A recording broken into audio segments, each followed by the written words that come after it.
রাস্তা চলাচলের সময় 15টি হক আদায় করতে বলেছেন মুহাম্মদ সাল্লাল্লাহু আলাইহি ওয়াসাল্লাম।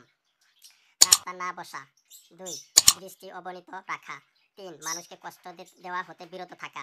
4 পথ চলার ক্ষেত্রে সালাম লেনদেন করা। 5 সৎ কাজের আদেশ দেওয়া এবং অসৎ কাজে নিষেধ করা। 6 রাস্তা থেকে কষ্টদায়ক জিনিস অপসারণ করা। 7 রাস্তায় মলমূত্র ত্যাগ করা থেকে বিরত থাকা। 8 গতি নিয়ন্ত্রণ করা। 9 দমদম করে না চলা, বিনয় অবলম্বন করা। 10 পথ হারানোকে পথ দেখিয়ে দেওয়া। 11 মজলুম ও বিপদগ্রস্তকে সাহায্য করা।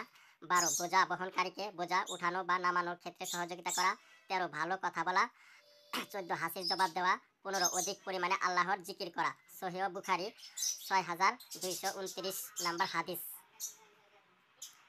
আমরা নবীর সুন্নত তরিকা অনুযায়ী চলার চেষ্টা করব, আল্লাহর আইন অনুযায়ী চলার চেষ্টা করব। ভিডিওটি ভালো লাগলে লাইক, কমেন্ট, শেয়ার করি, চ্যানেলটি সাবস্ক্রাইব করি ইসলামের সাথে।